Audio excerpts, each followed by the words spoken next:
them on the couch occasionally to be able to give their own personal new insight to the game. And for a lot of them, it might not be the craziest and biggest prize pool, but it comes so close to TI, it almost becomes an opportunity for an over-glorified boot camp and an opportunity for all these teams to really power up.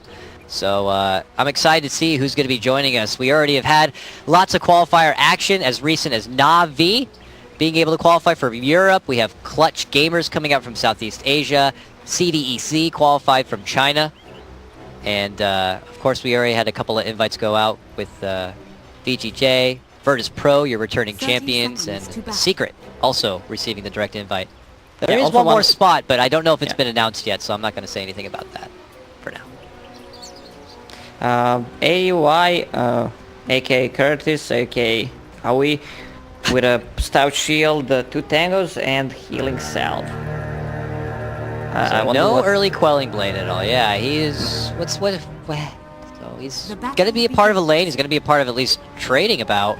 But yeah, I'm curious where he really plans on going here.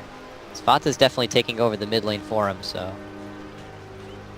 we'll have to see. Definitely something I'm gonna be anxious to keep eyes on, because yet again I did not witness the Epicenter matchup that he got to play this Beastmaster last time, so I'm in for a good treat. MSS already doing a little bit of fun cog block play. Getting that creep wave right back and under the tower as best he can. Yeah, you don't want a clockwork when you go out in a club, so he can cog block you. That was cute. I like that. That'll be a fun Dota dad joke in the future. MSS dishing out the second set of cogs here as he continues to try to get himself within that XP window as best as possible. The one Morlock shouldn't be too much trouble on phasing him out. The all secondary supports, Dubu on his own, and we know how much damage Battery Assault can do. Yeah, it's a level 3 Battery Assault. You need to always be careful when you're playing against Clockwork. He has Tranquil Boots ready, so he has higher move speed than the others. Oh, mid lane, they're trying to go on Dazzle. He gets the Grave off just in time, but doesn't go for any sort of immediate TP.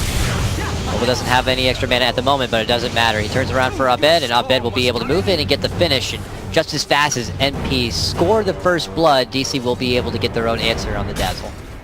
He could have TP'd there. I mean, Ogre used stun, and Storm is creeping so close to that Blink Dagger. Can't help but feel like that is going to be a huge spike for the power of DC in this game.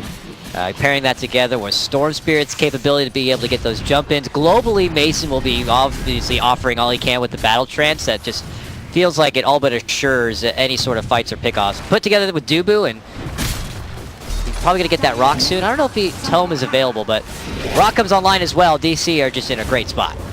Yeah, he just bought a Tome, so he will get level 6 from that. Oh, sweet. 96 to 20, let me just do the maths.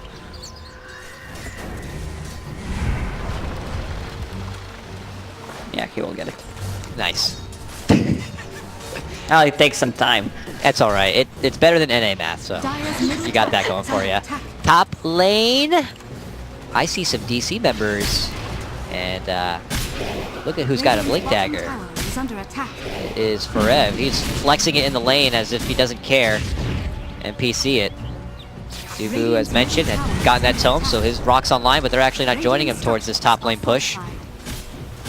DC are just kind of slow playing this one for now, or maybe scoping out mid lane options here. Yeah, they're going to go on mid, it looks like. With the TP already coming in, they're going to lead it off with a Chaotic Offerant dropped on above. Bubble's also in on the action, and suddenly 4 DC members tag team down Fata and look to follow it up with a tier 1 push. Yeah, Envy continues to farm on bottom. On top lane, not really contested. Troll is there, will put some pressure while they try to kill the mid tower. MP holding things out of it.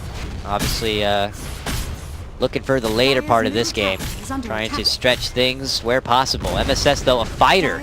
He has his Blade Mail now complete, sporting a DD at the moment, but is a man alone on this mission. Not too much trouble is going to be waiting around. I mean, even Pi will not be able to bail Envy out of a situation like that.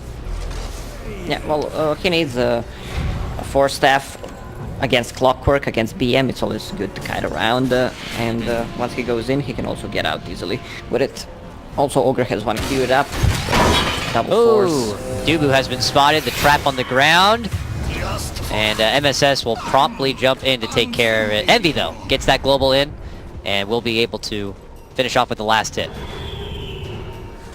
And now he's just going to farm and things out in the bottom part, looks like. I'm surprised still to see, you know, DC are kind of taking things a little slow. I guess they're playing around the rock a bit more, but, uh-oh, top lane. Forev is the one actually getting assaulted. It's MSS going coast to coast here. Gets action done in the mid lane. Suddenly he's top, getting the jump on Forev and taking him out.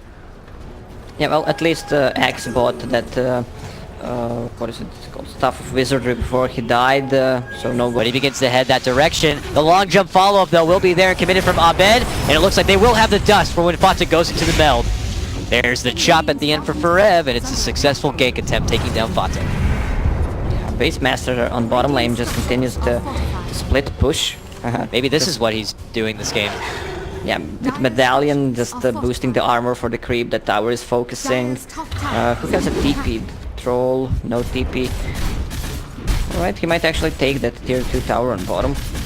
The trade will be the tier 1, but a tier 2 takedown is obviously a...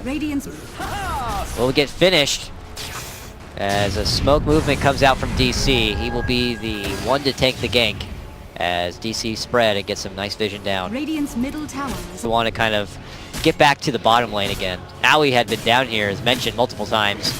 Pretty much uncontested, it feels like, doing his own thing, and it looks like DC are either tired of it or looking to just kind of get their jungle back. MP could be looking to strike the second they show up. Abed dancing out in front, and that's when Aoi comes out from the trees and dishes out that primal roar. The rest of the team looking to swarm on in, but they are going to be able to get the finish on Aoi. Warlock also to go down, though, means that they're not going to have a rock available for this fight, and MSS is able to get a hold of Mason and lock him within the cage.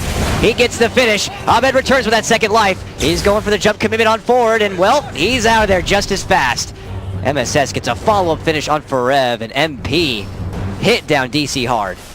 Yeah, that placement from BM actually won them the fight. They had good vision on them, and it was a TA with a double damage and death, so she just rips apart. Plus Clockwork got hands on Troll. I mean, you need to focus him or get out of the cogs, but with Barrier Assault and that Blade Mail, you just... It's like MP are posturing up this mid lane a bit. There goes another weave. And the commitment could be made. Haunt is good to go. The spot what's happening near the ancient camp, and that's when they look to strike. The battle is going to be there, and they get a hold of Forev and finish him off. The follow-up from Envy, slashing down Dubu. They're going to get the job done. MP claim 2 more lives. And look for a follow-up play, pressuring into this tier 2. Seems like the game is falling apart for DC. They really can't fight anymore. And the hook shot catch, and it's MSS catching, of all people, Bobo with his Clockwork. Ironic as it is, he's going to be able to get the takedown finish, too. Back at mid lane, we're not done yet. Abed looking to get deep into the action, finds himself with little mana and very low on life. Frantically making it back inside his base. NP take another win and grab the tier 2. As you said, this one getting a bit ahead now for MP. They're going to be sporting a 6k advantage and probably moving up further than that. Escape for him unless he gets to a point where he's able to kind of overtake MSS and just wipe him out. It's going to be a very, very difficult time for him to really unleash any sort of raw power in this game. It's a full BKB on TA level 19. Wow. Fata. It's 25 minutes in too, and he's having a great game here. Not done yet, though, here for DC. They keep pressuring the side lanes as best they can, and it looks like they may be able to get a potential pick here onto Pi. Abed moves in with the setup, and now the rock going to be committed as Fata wants to jump in. They cut over on the other side, and it seems like they've been able to get a hold of Forev here. MSS is looking to go for the finish on that one, while Aoi locks down Abed. Oh, MSS tried to get the hook shot back, maybe to go for Abed, but only catches Aoi instead. Now Aoi gets dragged into the high ground, but Fata's able to step in and help him get the finish. Fata now forced to hide and meld as Mason they can. Just continued respect, though. I would say MP have a team that can get the jump a bit faster with the benefit of that Haunt plus Fata's reach. Oh, Bulba wants to move in. Finds himself quickly getting hit hard, but then they quickly follow it up with the rock going to be dropped right now. Fata looks to move in, but it's Envy doing the work. Quickly clearing out both those supports. The hook shot comes out. They're trying to save Fata as best they can. He's able to blink on the back of his reflection and make it to the high ground and out to safety. Now they turn around and look to converge onto Mason, and they will get him dropped. Only Abed will be the one to survive. Meant refraction, by the way. I said refraction, okay? They get it done. 4 go down. MP now inside the pit to claim what's rightfully theirs. Yeah, even if Rock is dropped, the Rock dies in a second, and also when you initiate, Spectre just provides vision for the whole team, where everyone is. Also, Ogre just got caught even before the fight started, so... I mean, was he caught? It looked like he just kind of walked in there almost casually, like, hey, how's it going? Just, yeah, go ahead. Yeah, MKB obviously not going to be looking to come anytime soon, unfortunately. They need a Bloodthorn on Abed somehow, but he's already working with his own defensive problems, trying to get a hold of that Lincoln Sphere. The timings are just not lining up for DC at all in the item department, while MP are just kind of in a good power peak right now. With Aegis in hand, no reason why they shouldn't just kind of move on in there. Vata's going to soften up the tower a little bit and step away. Rinse and repeat action. Yeah, Aegis and 8-second BKB should be enough to just use it to... Oh, they're trying for some sneaky action with 4 staffs. Forcing the base forward, yeah. Forev dancing around the front line with that axe, trying to bring Fata into a unwelcoming position. Now they get the finish. The jump-in call is going to be there. They're looking to drag Fata forward. Can they burst him down in time? The Haunt comes out from Envy. The Rock going to be dropped on top of his head. MSS looking to go for the follow-up play. That's when the Warlock's going to get finished. Fata looking to go in. They get the blast finish onto Forev. He's going to be out of this one without a buyback, and Boba will meet the same fate there. Mason and Abed, the lone survivors now, but it is trouble inside the base. Abed, the long jump out and TP back to help to clear things up, but it might not be good enough. Mason moves back in, but quickly moves back out once he feels the power of Fata. And they're going to be able to get the finish on the first set of racks already. MP feeling themselves now, go towards the mid lane, and are getting closer to being able to close this one out. 21-7. And a commanding performance already for game number 5. A long day for them, working their way out from that lower bracket. And now they're 2 Raxes up. There's nothing DC can do anymore. They had to commit to buybacks, and the Ogre and the Warlock don't provide pretty much anything in those fights. There's not enough damage, actually.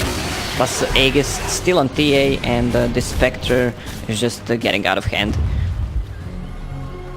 Desperation, you think? Smoke popped here. Yeah, it's go big. Oh, and immediately debunked. Bulba heads to the high ground, and that's where MP stand.